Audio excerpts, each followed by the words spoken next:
y solamente me confirman si la pueden ver. Sí, señor. Sí, profe. Muchas gracias.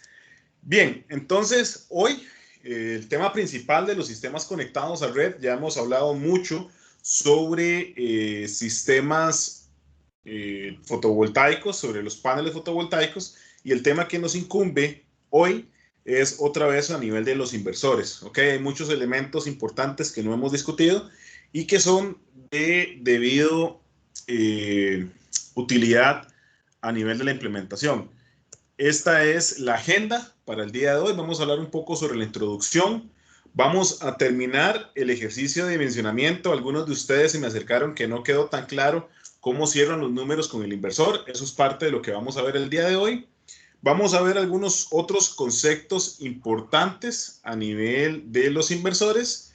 El control de potencia en inversores, que es sumamente importante.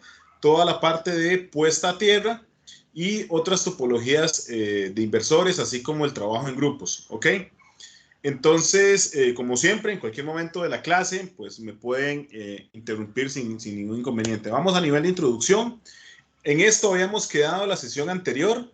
Habíamos dicho que los requerimientos de momento técnicos, vamos a hablar de no más de 20 módulos en serie y al menos 14 módulos en serie, es decir, nuestros módulos tienen que ir de 14 a 20 en alguna configuración y no más de 4 módulos en paralelo. Esto es importante. Estos 4 módulos en paralelo lo que definen es por cada una de las entradas MPPT, ¿ok? Y que quede eso importante en este diseño en específico. Toca ver si esta es la característica. El inversor tiene dos inversores, uno A y uno B. Vean que la corriente es de 36 amperios. Eso implica que cada uno de estos seguidores, ¿ok? Yo puedo ingresar hasta 4 cadenas porque la corriente de cortocircuito es de 9 amperios, ¿ok? Entonces, esto es considerando lo que es estos MPPT. Es decir, nosotros podríamos fácilmente generar 4 cadenas, si no son módulos, son 4 cadenas de 20 módulos cada uno y tendríamos 80 paneles por MPPT. Sin embargo, eso ya sobredimensionaría lo que son las potencias del módulo. Sabemos que nuestro límite del dimensionamiento son 126 módulos en total y esa es la potencia máxima del diseño. Ahora, con esta potencia máxima del diseño, nosotros podemos jugar. Una de las ventajas de los sistemas MPPT es que cuando bueno, eso va a depender de que estén debidamente declarados en la hoja de datos, ¿ok? Uno de los temas importantes respecto a los MPPT es que justamente son independientes. Esto nos permite varias cosas. Podríamos conectar dos tecnologías diferentes, podríamos conectar paneles que se encuentran en diferente orientación, podríamos también estar conectando sistemas con diferentes características de sombreado, por ejemplo, y esto permitiría entender realmente las características que tiene el sistema. Entonces, una configuración propuesta, más no la única válida, que tendríamos para este sistema es que se pueden conectar 7 cadenas y podríamos conectar 4 MPPT en un MPPT y 3 en otro MPPT, ¿ok? Y que cada cadena tenga 18 módulos en el inversor. Con esto garantizamos 7 por 18, pues son 126. Con esto estaríamos garantizando la parte a nivel de módulos. Justamente esta orientación con unos cambios en específico son los de las condiciones reales. Este es un diagrama de conexión. Aquí nada más una nota al pie, dada la configuración, a la orientación que se encuentran estos módulos fotovoltaicos, se decidió conectar 19 módulos en cada uno para compensar de que la orientación no está completamente hacia el sur. De nuevo, los 126 módulos a esa potencia, yo los podría considerar siempre y cuando los inversores se encuentren hacia el sur. Entonces, la colocación hacia ese inversor, hacia el inversor del Growatt, tendríamos 4 cadenas de 19 módulos, ¿ok? Y 3 cadenas de 18 módulos. Entonces, con esto estaríamos alcanzando 130 paneles fotovoltaicos para conectarlo a cada una de ellos. Generamos las cadenas donde conectamos todos los paneles en serie. De esos paneles en serie los llevamos a una caja de conexión donde interconectamos todos los módulos en forma paralela, ¿ok? Positivos con positivos y negativos con negativos, para hacer una única conexión en el circuito de MPPT 1, ¿ok?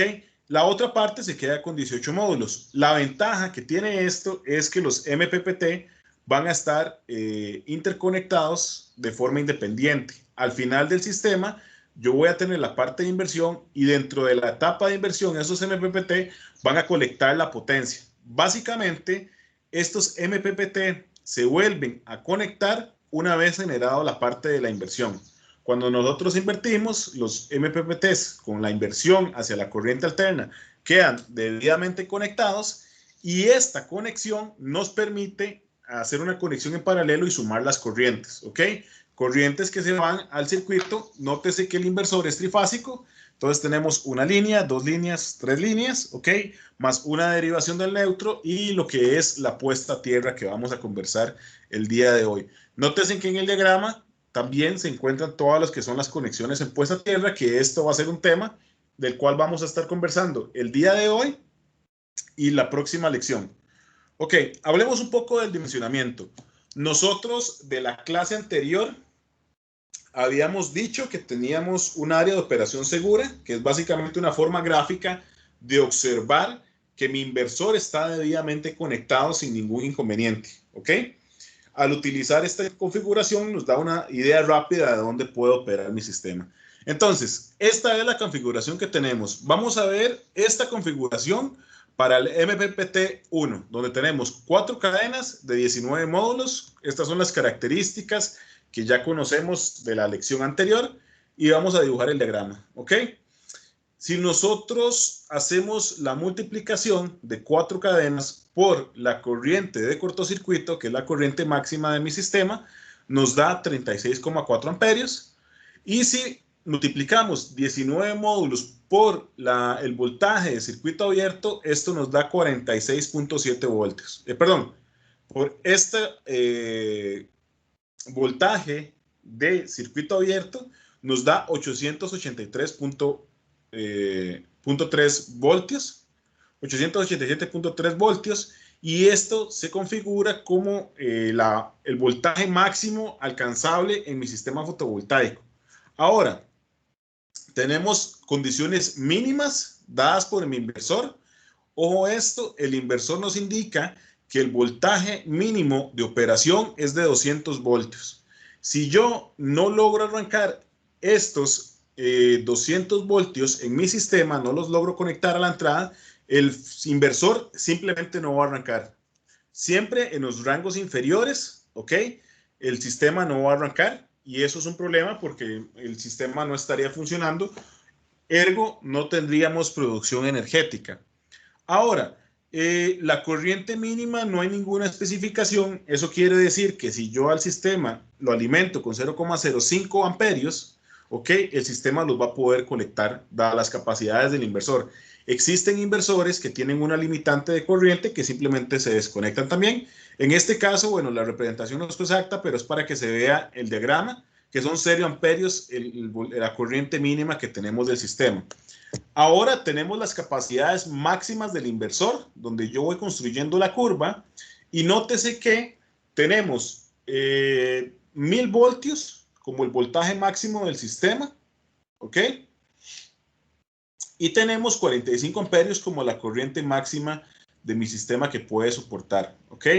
Si a esto lo añadimos la potencia máxima, y ojo con la potencia máxima, en este caso, al tener 2 MPPTs, significa que la potencia máxima que yo puedo alcanzar con mi sistema va a estar delimitada por la potencia total del sistema dividido entre 2, ¿ok?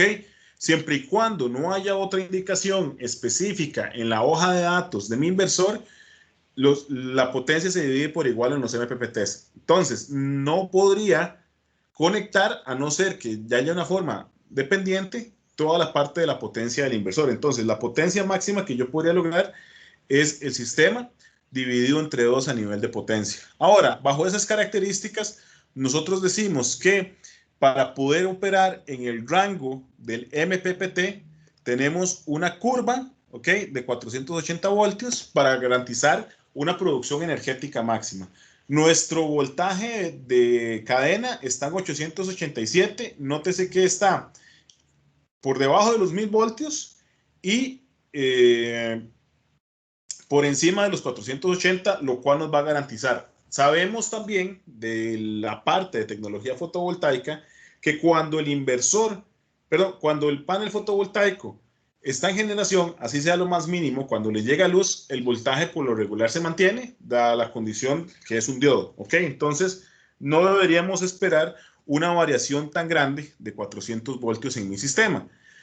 La única forma en que este voltaje podría incrementarse, ¿ok?, sería si disminuimos la potencia. Sin embargo, el margen, hay un margen de maniobra que si la temperatura cayera muy bajo, que no es el caso de Costa Rica, pues podría operar. Con esto generamos el cuadro de operación de mi sistema, es decir, tenemos un sistema que va desde los 480 voltios a los 887, que es el punto máximo, y a una corriente máxima de 36,4 amperios. Eso quiere decir que la parte de generación de mi sistema, la curva, o más bien el punto de generación, puede ubicarse en cualquier punto dentro de esta región, y este punto dentro de esta región nos garantiza que podemos operar sin ningún problema, ¿ok?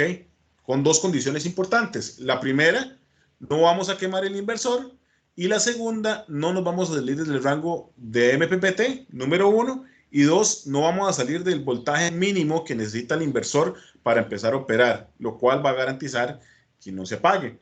También hay un tema importante, estas son condiciones de circuito abierto, podríamos sobrepasar un poco la corriente, ¿ok? Si tenemos irradiancias ligeramente mayores, de 1100, de 1200 vatios por metro cuadrado, pero dadas las condiciones también tenemos un margen de operación sin ningún problema. De todas formas, llegar al número de 45 con 10 amperios de diferencia es bastante complicado simplemente por irradiación. ¿Ok? Esa es el diagrama de MPPT perdón, el diagrama del área de operación segura para el MPPT 1. Vamos con el mismo ejemplo, pero para el MPPT2, donde tenemos 3 cadenas de 18 módulos. En este caso, tenemos, usando la misma analogía, 3 paneles por 9.1 son 27,3 amperios, ¿ok? Y 18 módulos por 46.7 son 840.6 voltios. Generamos los voltajes mínimos y la corriente mínima de operación de mi sistema, el voltaje máximo de operación, así como la corriente máxima de operación y la potencia de mi sistema, el rango en el que trabajo en el MPPT, y notamos cómo tenemos un área de operación segura en el cual podemos operar sin ningún problema el sistema de inversión. ¿Ok? Esta es una forma gráfica, ahora sí explicada, donde ya tenemos de nuevo la interconexión y el dimensionamiento. No sé si hasta acá tienen alguna pregunta. Profe, ese 200 no debería ser un 250. Dice start voltage 250 voltios en el inversor. Hay una línea vacía, gracias por la pregunta. Hay una línea ligeramente vacía en que yo tengo el voltaje en el que inicio, ¿ok? Y el voltaje donde tal vez podría iniciar. Eso va a depender, siempre tenemos que analizar, véalo por acá, el voltaje mínimo de mi sistema. O sea, para poder asegurarnos, toca verlo. Vea que también estamos garantizando el MPPT. Nosotros deberíamos garantizar siempre entrar en MPPT. Un inversor que esté operando por esta zona, ¿ok?, es un inversor con un mal diseño. Entonces, simplemente es para garantizar como el mínimo. Si estamos por acá, pues podría ser. Sin embargo, siempre la tendencia es intentar irnos lo más arriba posible, dejando cierto margen de ganancia para no garantizar que el inversor se queme. ¿Ok?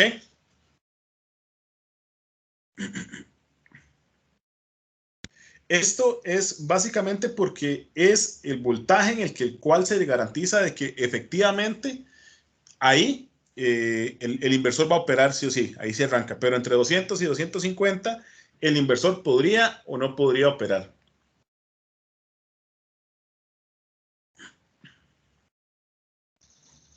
¿Alguna otra pregunta? Sí, profe, quería hacerle la consulta de por qué se pueden conectar en un mismo inversor redes, digamos, o cadenas que sean asimétricas con los MPPT.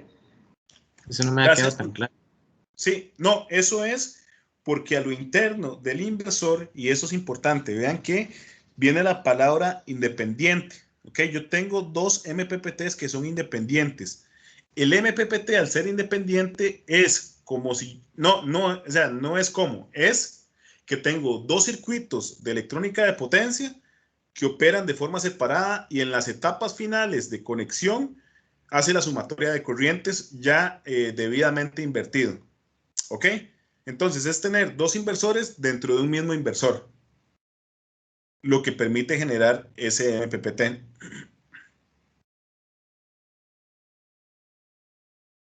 Muchas gracias. Profe, y ese 4 que está a la par de donde tiene el puntero es el número máximo de cadenas de cadenas, ¿verdad?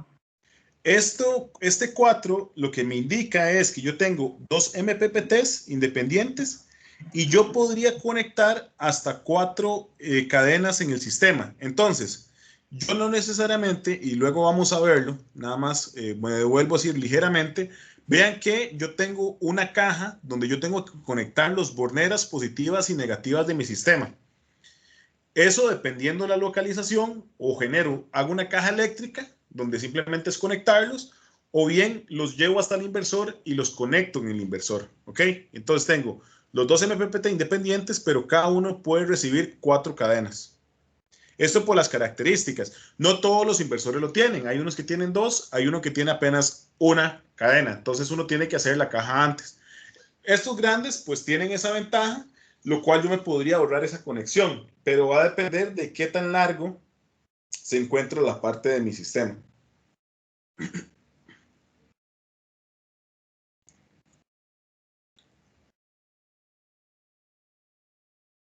Entonces, vean que hay que leerlo un poco con cuidado porque uno se podría confundir.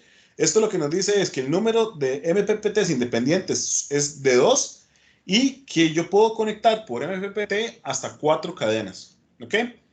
¿Alguna otra pregunta?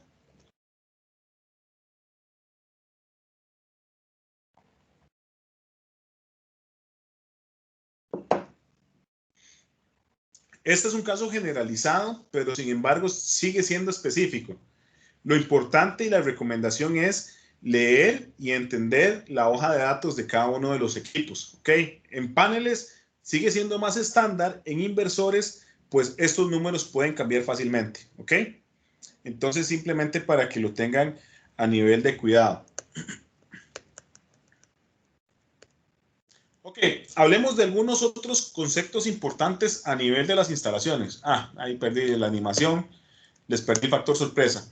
El primero de ellos es el factor de rendimiento, ok, de mi sistema, que lo que nos define es un número y eso es muy interesante cuando yo como inversionista o con conocimiento un poco del tema, es básicamente una normalización para poder entender qué tan bueno es mi sistema, ok.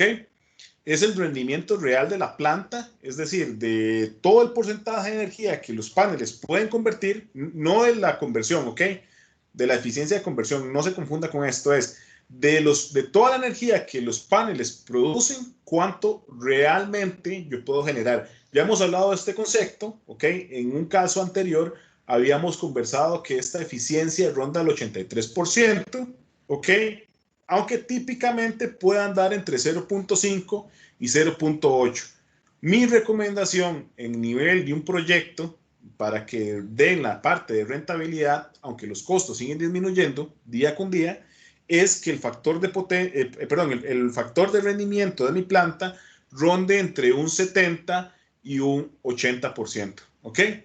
Esto se conoce como performance radio, que básicamente es PR, por eso siempre lo van a encontrar en la literatura como PR, y cuando veamos software que utilicen simulación, vamos a entender cómo esto va a ir variando en sistemas, ¿ok?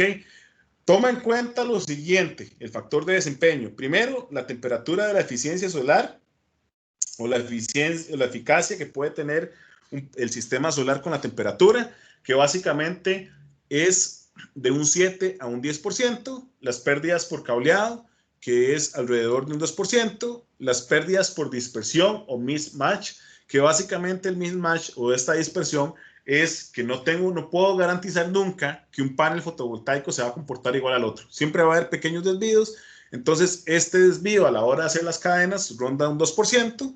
Las pérdidas por suciedad y polvo van a andar entre 1 y 8%, típicamente un 3%. ¿Ok?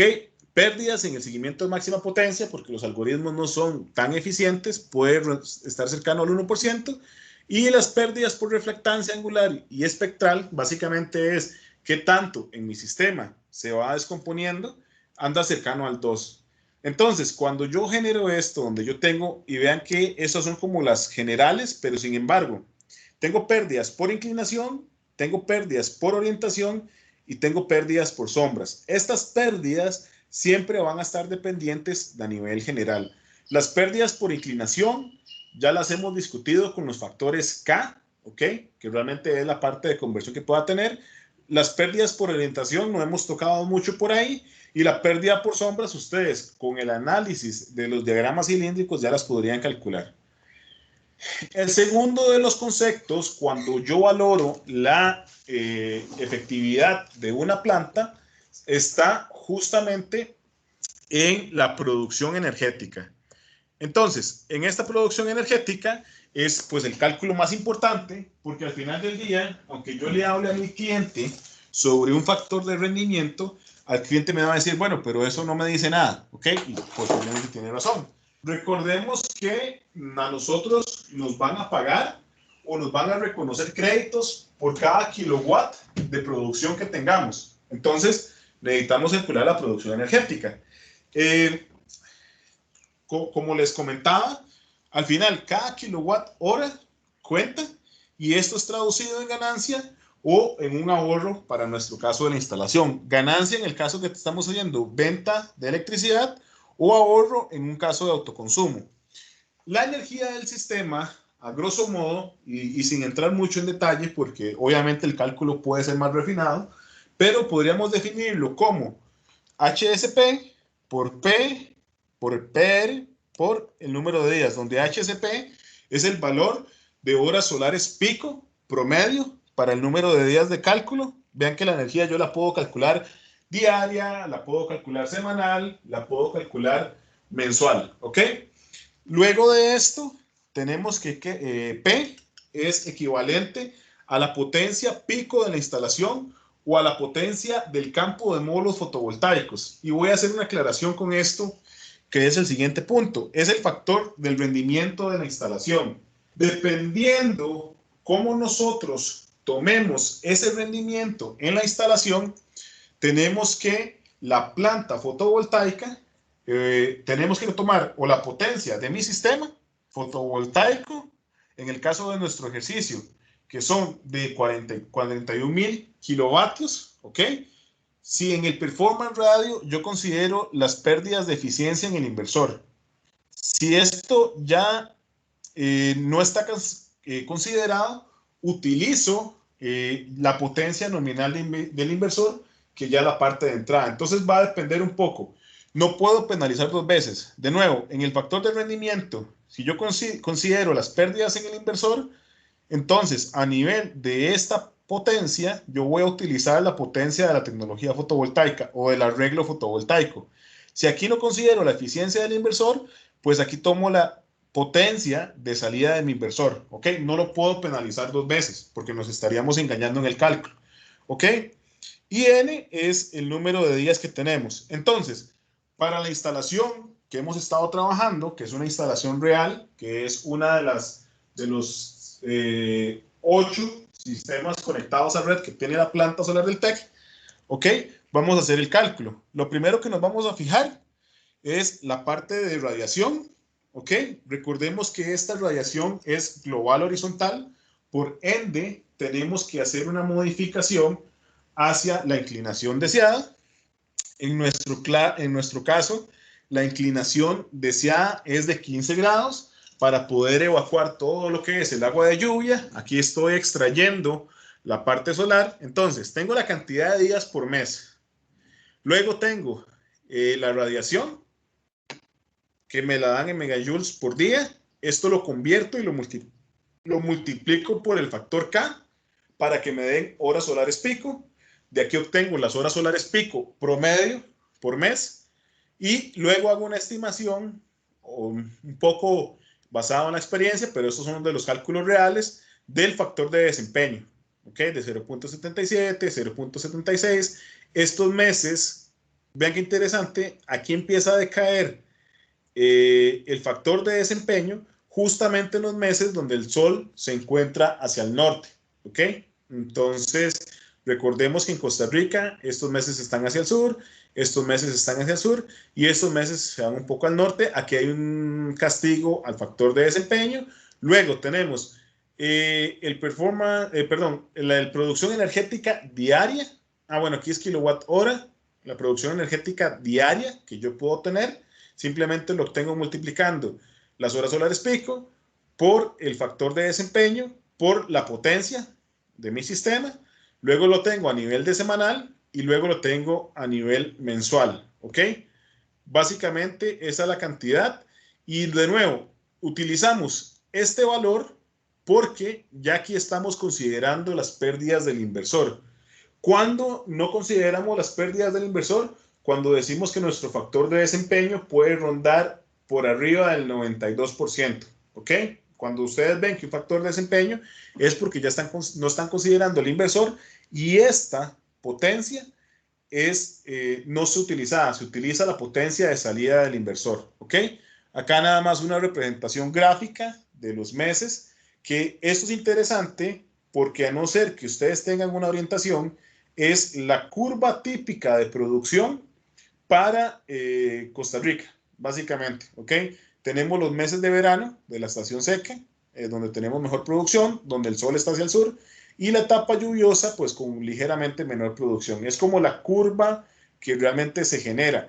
En el caso, por ejemplo, de países como en Europa, ¿ok? O en Estados Unidos, latitudes más al sur, más bien la curva característica, los meses de verano es donde tenemos mayor producción y esta producción energética se va a incrementar. Se ve como una campana de Gauss, cosa que no sucede, por ejemplo, en el hemisferio sur, porque en el hemisferio sur tenemos más producción en enero y diciembre, que son nuestros meses de verano, y un valle, ¿ok?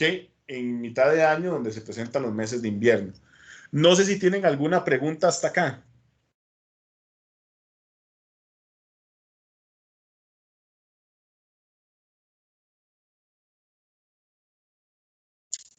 Si no es el caso, hablemos de otro de las variables que es el rendimiento energético.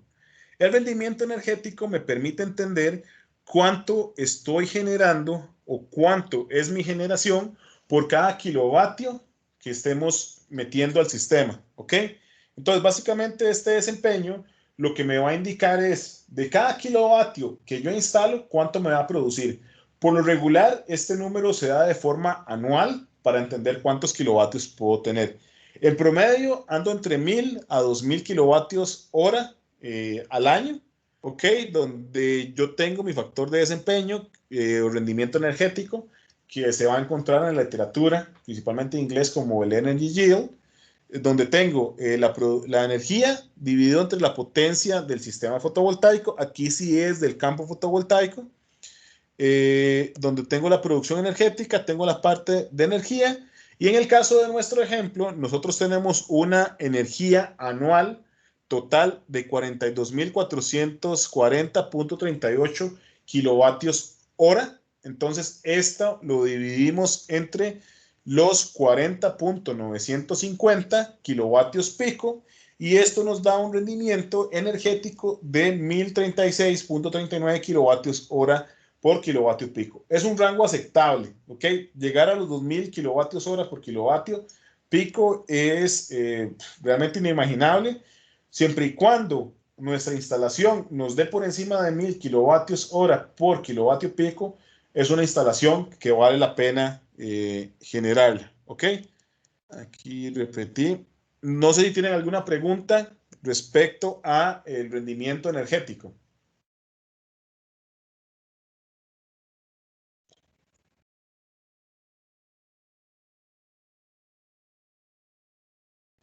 Ok, tenemos lo que es la control de potencia en los inversores y recordemos que el inversor está conectado hacia la red eléctrica.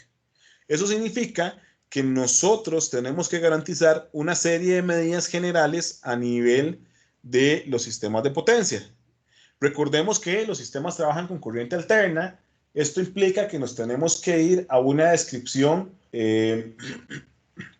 fasorial o por fasores para poder entender los vectores que comprenden ese componente en corriente alterna. ¿Ok? Eso vuelve un poco más complejo la parte del cálculo. En los sistemas de corriente alterna existen distintos términos de potencia y voy a hacer nada más un breve repaso, pero en teoría ustedes al menos están familiarizados, ¿ok? Y la mejor forma, que a mí siempre me gusta explicar ese tema, es pues con una cerveza. No todos toman una cerveza, pero al menos tienen una noción o han visto alguna cerveza, ¿ok? En esta cerveza es la forma de explicar mejor los diferentes componentes de energía que podemos tener. Entonces, tenemos una potencia activa donde es lo que realmente estoy utilizando de energía en mi sistema, ¿ok? Vamos a ir explicando cada uno de esos términos. Tenemos una potencia reactiva que básicamente es energía que está, pero que no tiene ninguna utilidad, ¿ok? En el caso de la cerveza, que por eso es el mejor ejemplo, es el tema de la espuma, aunque la espuma le da una buena calidad y realmente los países de tradición cervecera tienen todo un tema con la espuma, al final no se traduce en líquido efectivo que se pueda tener. Entonces, está en mi copa, sin embargo, tengo que pagar por ella, pero no es cerveza que yo esté adquiriendo. Y luego tengo la parte de la potencia aparente, ¿ok? Esta potencia aparente es toda la potencia total que yo estoy generando. La representación fasorial simple, ¿ok? En dos dimensiones está dada por un triángulo donde yo tengo mi potencia activa, siempre horizontal, mi potencia reactiva en la parte vertical y el triángulo o la hipotenusa que une ambos catetos es la potencia aparente. Están denotados por un ángulo de desfase, que este ángulo de desfase es qué tanta diferencia hay entre la potencia activa y la potencia reactiva de mi sistema. La potencia activa, como ya les comenté, es la potencia que realmente tenemos en nuestro sistema, es la energía útil que estamos utilizando. Y se calcula como la potencia media, ¿ok? En el sistema, medida en vatios, básicamente es la parte de la integral de la energía que puedo tener a nivel de tiempo. En el caso de los sistemas monofásicos va a estar dada por el voltaje del RMS, ¿ok? O la raíz media cuadrática, por la corriente de la raíz media cuadrática, por el coseno del desfase, que lo vamos a ver más adelante, qué significa ese desfase. Y en los sistemas trifásicos vamos a tenerlo, ya sea 3 veces el voltaje de línea a neutro por la corriente de línea por coseno del desfase, o bien podemos utilizar la raíz de 3 del voltaje línea a línea por la corriente de línea por el coseno del ángulo de desfase. De igual forma, tenemos la parte reactiva de mi sistema, que está dado al final del día, es energía que necesito, no se malentienda, pero es energía que no está transformándose hacia su último fin. Eso significa que en este caso, dentro del sistema, lo que tenemos o lo que sucede es que es energía que va a estar almacenada de forma de campo magnético o eléctrico, dígase bobinas o capacitores, y que es necesario para poder operar mi sistema. Va a corresponder a oscilaciones de energía, es no deseada. Si yo tengo mucha potencia reactiva en un sistema, es un sistema que fácilmente se va a desbalancear, ¿ok? Y se mide en volamperios reactivos o VAR, ¿ok? VAR eléctrico, no el VAR del fútbol. Y se calcula mediante la siguiente expresión. En el caso de los sistemas monofásicos, tenemos que la potencia reactiva Q es igual al voltaje RMS por la corriente RMS de mi sistema por el seno del ángulo.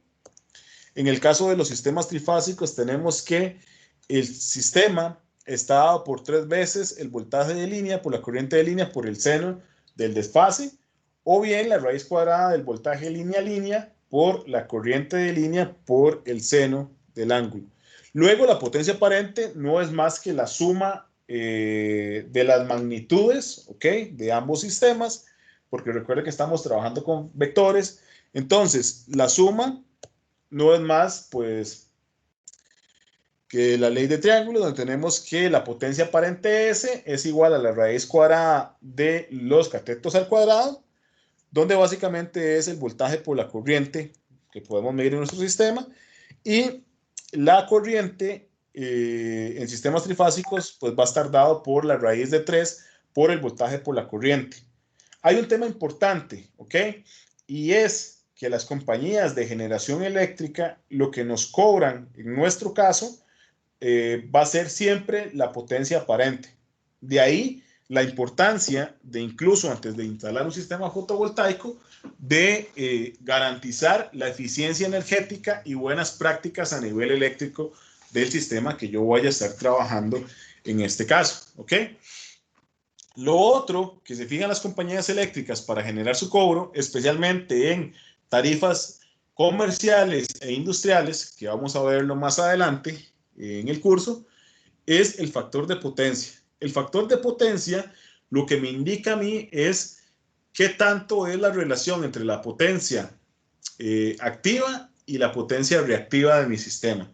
Si tengo una potencia reactiva muy alta, lo que esto genera es que la probabilidad de una oscilación es mucho mayor.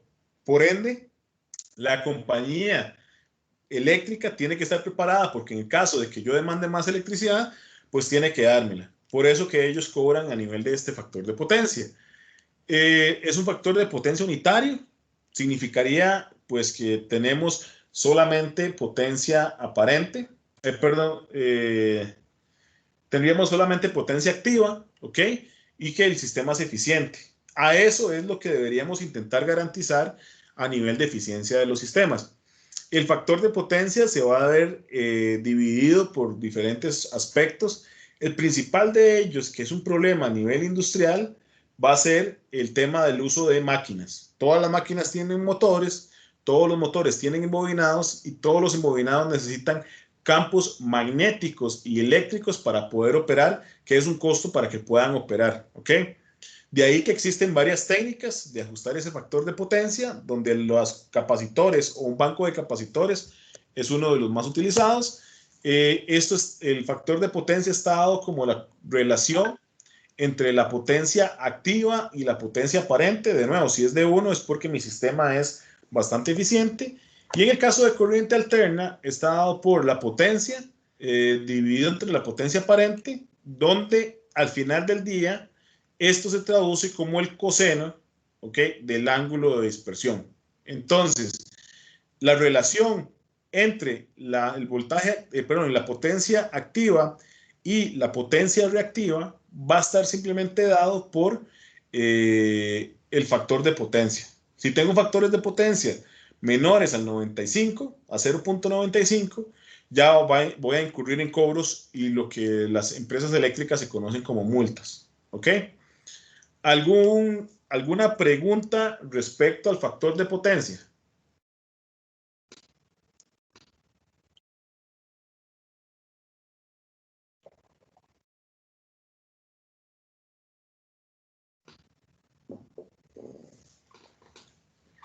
Un comentario al margen es que una de las bondades que tienen muy buenos los sistemas fotovoltaicos es que al tratarse de un sistema de generación de electricidad que no cuenta con máquinas rotativas, como sí lo son la energía hidroeléctrica y la energía eólica, eso significa que no hay un aporte en el factor de potencia del sistema. Es decir, que eso es un grave dolor de cabeza para compañías de generación, por ejemplo, a nivel grande.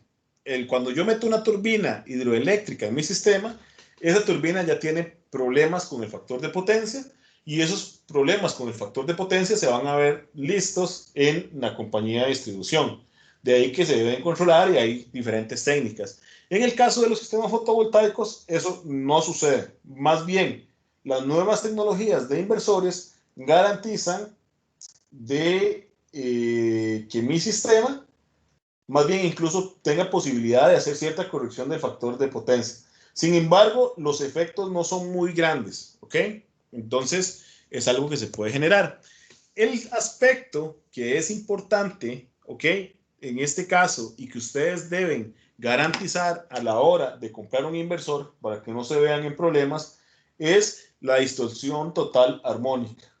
Es qué tanto se generan armónicos de la producción. Recordemos que cuando tenemos una oscilación, tenemos la primera armónica o la armónica fundamental y si vamos a tener n cantidad de respuestas a esa oscilación.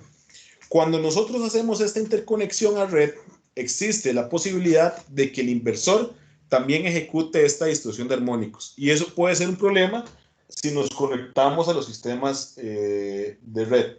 La distorsión total de armónicos es un indicador que usan los inversores que proporcionan la relación entre la tensión debida a los armónicos y la tensión o corriente fundamental del sistema. Se define como el cociente entre el valor eficaz de la onda entre dos terminales A y B, formada por el conjunto de armónicos, el voltaje de A a B, en cualquiera de los armónicos, en cualquier orden de armónicos que tenga, y el valor eficaz de la armónica fundamental, ¿ok? Que en este caso va a ser en frecuencia 1 o la armónica 1. Va a estar dado por la corriente en la armónica que lo queramos definir, dividido entre la corriente fundamental que tenemos del sistema. El problema que tenemos con esas armónicas es que recordemos que las frecuencias o la generación de armónicos van a ocurrir ligeramente traslapados de la frecuencia en general del sistema, y si yo no estoy sintonizado con el sistema o tengo un componente de armónicos muy elevado, eso lo que puede significar a nivel del sistema es que yo estoy haciendo inyecciones de corriente de forma desfasada. Eso podría ocasionar en un sistema de producción, por ejemplo, que yo dañe equipos eléctricos de la casa vecina, ¿ok? Entonces, de ahí es importante que es uno de los rubros que ustedes deben garantizar a nivel de sistema. En los inversores conectados a red, se exige por norma de que el inversor o esta distorsión armónica total o THD sea menor al 5%. Esto nos da una idea de que si entre menor sea la distorsión armónica total que se nos da en la hoja de datos, mejor es la calidad del inversor, ¿ok? Entonces, si queremos evaluar la calidad del inversor, no solamente la eficiencia es importante, sino esta parte de distorsión armónica. Porque yo podría ser muy eficiente en la conversión de corriente directa a corriente alterna, pero sin embargo, ¿cuál es la calidad de energía que yo tengo en mi sistema? De ahí la importancia de poderlo ver. Lo segundo, que es importante, es que posiblemente, si se dedican a la integración de sistemas, existen sistemas fotovoltaicos o inversores que pueden generar problemas a la hora de conectarse y simplemente no se conectan. Eso significa que no solamente es un compromiso del inversor hacia la red, sino de la red del inversor. Entonces, a nivel de voltajes, se necesita, en la mayoría de los casos, como requisito que la distorsión armónica total de la red eléctrica sea un 2%. Entonces, puede suceder que ustedes lleguen a un lugar remoto o a una zona industrial y cuando ustedes ejecutan la conexión se dan cuenta que los inversores no conectan. Si hay una distorsión armónica mayor al 2% a nivel de la red, lo que sucede es que el inversor nunca va a poder entrar en sincronía o le va a costar mucho o por periodos. Entonces se va a perder. Son como las dos condiciones que se tienen. Entonces, ustedes van a ver varias cosas importantes en la hoja de datos que deberían también ponerlas en consideración, aunque no son necesarias en el dimensionamiento, pero nos dan condiciones especiales más allá de la frecuencia. ¿Ok? Vean que esta misma hoja de datos tiene dos cosas.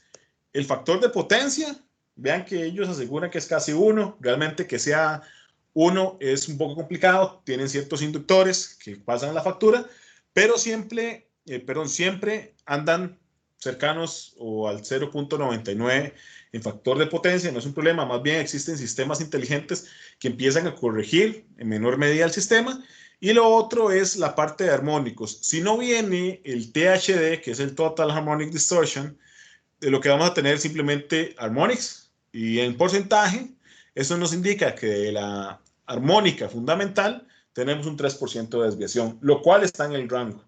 Al final del día, si ustedes tienen que considerar un inversor que cuesta exactamente lo mismo, con las mismas prestaciones, ustedes van a utilizar la condición final para aceptar el inversor, pues va a ser la parte de armónicos.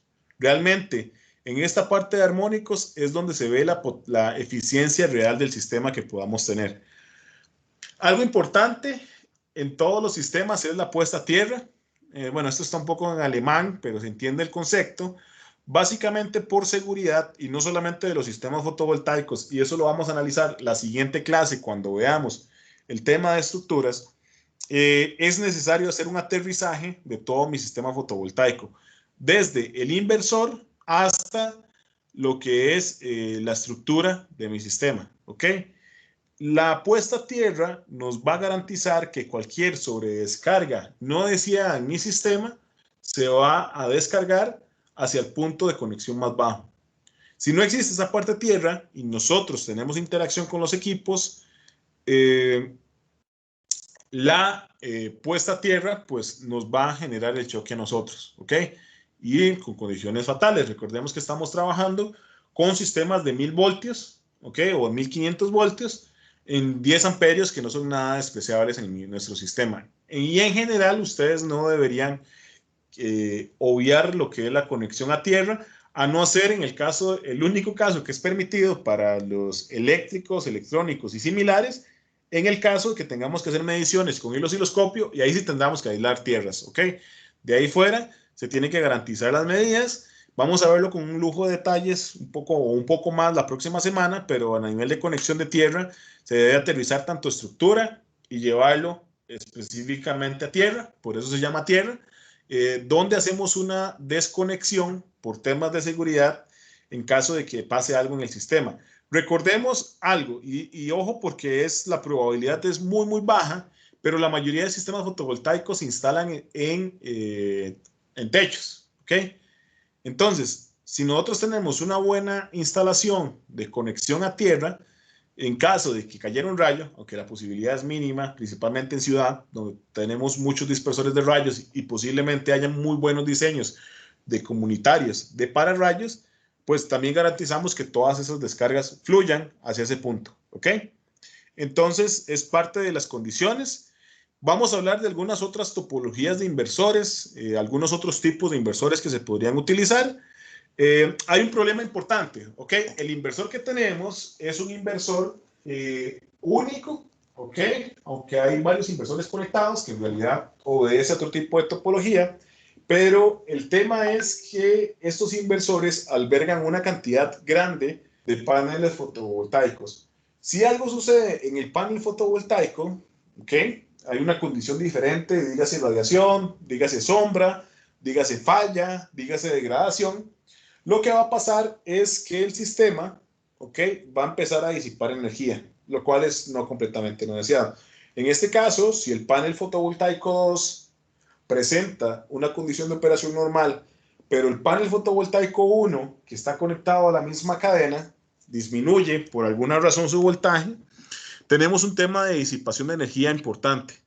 El problema es que esta disipación de energía importante la tiene que disipar en forma de calor por leyes de la termodinámica el panel fotovoltaico 1. Esto puede generar graves problemas e incluso posibilidades hasta de incendios, ¿ok? Que puede ser muy peligroso y que vamos a hablar más adelante en el curso, ¿ok? También sabemos de los diodos de bypass que previenen ese sobrecalentamiento y además nos ayudan a no disipar la parte de la curva. Ok, ya hemos hablado un poco de ese comportamiento. Y también existen ciertas topologías de red importantes que podamos generar. La que estuvimos analizando un poco es un inversor central. Básicamente yo tengo todos mis paneles conectados a un mismo inversor y eso lo conecto a red eléctrica, en el cual yo tengo como una interconexión de mi sistema. El problema es dos cosas. Nótese que todo el sistema pasa por acá. Así que si hay un problema en el inversor central, tenemos como inconveniente de que al existir todo esto en el inversor central, si el inversor falla, no tenemos ninguna producción energética que nos garantice. Luego, tenemos inversores por cadena, donde básicamente todas las cadenas tienen una interacción con la parte eléctrica, ¿ok? O con la red eléctrica, lo cual garantizamos que si un inversor falla, lo único que va a fallar es la parte de la cadena, ¿ok? Tenemos otra configuración que son configuraciones de multistring, donde tenemos a los inversores intercomunicados entre sí. Esto nos garantiza intentar sopesar condiciones características que podamos tener. Y por último, tenemos lo que se conocen como inversores de módulo, ¿ok? O lo que se conoce en la industria como microinversores, que son simplemente un inversor pequeño, muy pequeño, básicamente de la potencia del panel, conectado a uno o dos paneles máximo, ¿ok? ¿Qué es lo que sucede? Que nosotros podemos tener un campo fotovoltaico con diferentes condiciones de radiación, dígase por alguna sombra, ¿ok? Que podamos tener en nuestro sistema. Vean que tenemos 300 vatios por metro cuadrado por acá, 700 vatios por metro cuadrado por acá y todo lo demás conectado al sistema. Si nosotros consideramos esta parte de potencia, ¿ok? De forma generalizada, donde tenemos de P1 al P24 conectados a un inversor central, lo que va a suceder es que la potencia del sistema, que se supone que era la curva máxima, se va a ver reducida hacia la mitad del mi sistema, porque todos los sistemas están operando bajo la misma condición o las mismas reglas de una cadena del sistema, ¿ok? Esto pues nos genera múltiples problemas, de ahí la importancia de tal vez no jugársela y conectar todo a un solo inversor. Existen otros sistemas como son los microinversores, que son inversores muy pequeños. Vean que la electrónica de potencia está desde 0 a 16 centímetros, ¿ok? Básicamente son muy pequeños. Vean aquí la parte de la regla. Esta es una parte de la configuración. Básicamente es una configuración de nuestro sistema para poderlo generar. En este caso tenemos un flyback converter. Aquí tenemos que ser un poco más agresivos con la estrategia de elevación porque no tenemos mucha potencia, que es lo que sucede en otro tipo de sistemas. Por eso que utilizamos un flyback, porque nominalmente, como estamos conectados a un único inversor, resulta que tenemos que convertir de 36 voltios, hay que convertir a 120 voltios o 240 voltios, ¿ok? En un factor de 10. Entonces, este flyback tiene que ser relativamente agresivo para poder llegar a esa potencia, cosa que no tenemos en un arreglo, donde más bien tenemos un sistema eléctrico DC-DC de reducción antes de entrar en una etapa de inversión. Una vez que estemos en el nivel nominal que queremos, pues nos vamos a la etapa de inversión, donde tenemos un control de PWM, donde activamos S2 con S5, S3 con S4, y lo vamos sobrellevando. Una etapa de allanamiento y filtrado de la curva, y al final tenemos una señal sinusoidal que equivale a la conexión eléctrica que podamos tener a nivel de la curva, ¿ok? Entonces, es parte de las características del sistema. Aquí es una instalación real en la zona de Heredia, ¿ok? Donde tenemos una serie de cadenas de microinversores. Vean que se conectan a nivel de los rieles y luego simplemente cada microinversor se conecta directamente a cada uno de los paneles, ¿ok? El tema, bueno, de los microinversores es que ¿cuándo puedo usar microinversores? Los usos recomendados es en instalaciones pequeñas, ¿ok? De hasta 3 kilovatios. Vean la fotografía anterior, tengo 2, 4, 6 paneles que básicamente son 300 vatios cada uno, lo que significa que tengo 1800, 2000 kilovatios aproximadamente. Entonces, las instalaciones deberían ser pequeñas. En instalaciones donde hay módulos de sombra o condiciones variables es también importante esto porque vamos a garantizar que estamos extrayendo la potencia de cada uno de los inversores, ¿ok? Sin ningún inconveniente. Y cuando se disponen de módulos de diferentes características, por ejemplo, si tuviera módulos de diferente marca o de diferente proveedor, yo los podría conectar si utilizo microinversores o si los conecto a inversores diferentes. Si no, recordemos, no puedo conectar inversores de distinta marca en una misma cadena hacia un mismo inversor, ¿ok? Y también en instalaciones que puedan ampliarse en el futuro. Estos sistemas son modulares y al obtener un mismo voltaje, ellos simplemente van haciendo lo que es una inyección, lo que se llama corriente arriba, es decir, contracorriente, y básicamente ellos simplemente van ganando corriente por cada uno de los inversores que tengamos, ¿ok? Estos son parte de los rendimientos de ese estudio, ¿ok? Ahí está la referencia, se los puedo subir el artículo también si están interesados, donde se ve la diferencia, por ejemplo, a nivel de sombras que yo puedo tener de mi campo total, donde tengo 2 kilovatios, 5 kilovatios, son varias prácticas. ¿Qué pasa si yo tengo un inversor y qué pasa si yo tengo microinversores? En este caso, si yo tengo microinversores, vean que mis rendimientos diarios son mucho más grandes, ¿ok? A diferencia si yo tengo un inversor conectado a red en una múltiple cadena de 2 kilovatios o de 4.6 de mi sistema. Básicamente estamos hablando de que en temas cuando tengo sombras, el rendimiento es mayor al 100% de más, ¿ok? De lo que yo podría generar si no tengo sombras generadas. Una tecnología similar son los optimizadores. Los optimizadores lo que separan, a diferencia del microinversor, es que separan los flyback converters y básicamente los colocan uno a uno y estos inversores ya generan campos de comunicación hacia el inversor directamente. Esto garantiza que el MPPT de los paneles esté ubicado en esta caja. ¿Ok? Entonces básicamente yo conecto todos los inversores y el MPPT está conectado acá y él simplemente hace la inyección. En caso de que haya algún inconveniente, simplemente yo estaría perdiendo la potencia de este panel.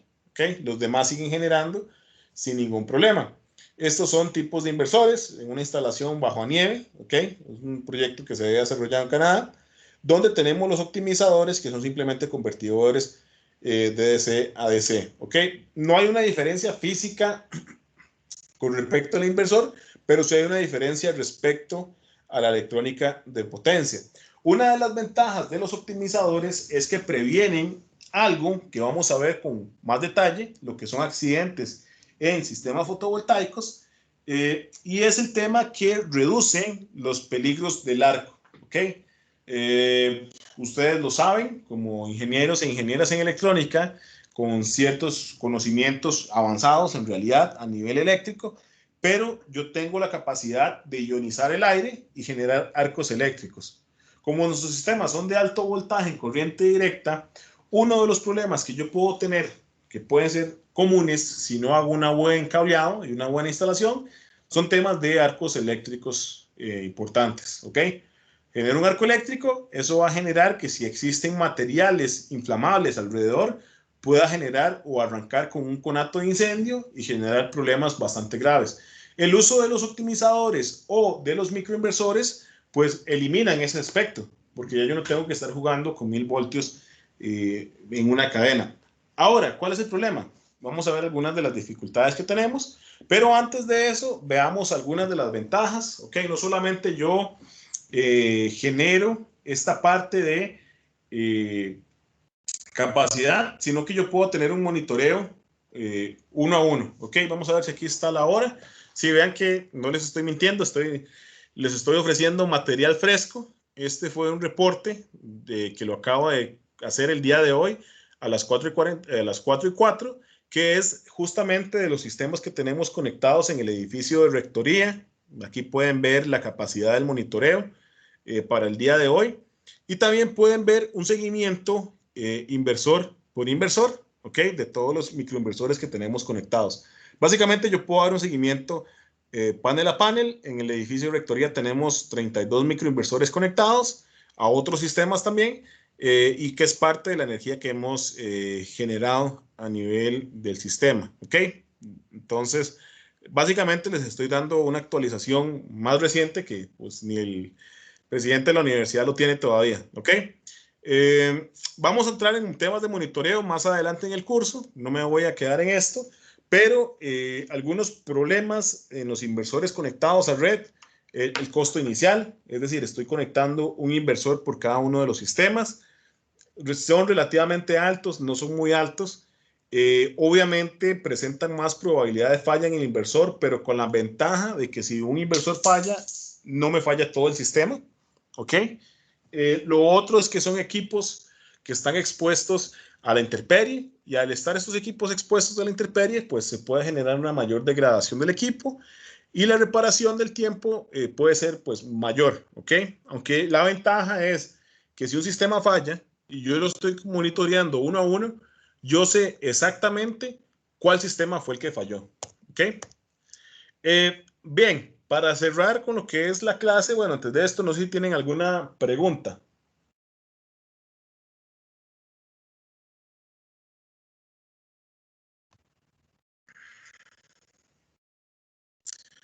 Ok, otra vez a nivel de trabajo en grupos, ustedes ya han trabajado un poco a nivel de inversores, así que lo que me gustaría que adelanten, ustedes sabrán si hoy o luego, es explorar, si volverse a preguntar si el inversor que están utilizando es la mejor opción que tienen para su proyecto, ok, y si es interesante, también valoren un tema de costos. Tienen que realizar un diagrama de instalación para el sistema fotovoltaico con el acomodo de las cadenas que ya generaron. Realizar los diagramas del área de operación segura de su sistema como verificación. Tienen que demostrarlos y eso es parte de lo que, de nuevo, todo lo que les pidan en esta sección de trabajo en grupos es parte del proyecto. Hacer una estimación de la producción energética por mes y anual para sus respectivas instalaciones. Y esa producción energética que ustedes están realizando, compárenla contra el consumo y van a responder a la pregunta cuánto del consumo están realmente abarcando, ¿ok? Y por último, estimar el rendimiento energético de su planta, ¿ok? Eso es todo de mi parte el día de hoy, ¿ok? La idea es que también puedan seguir trabajando. Yo estaré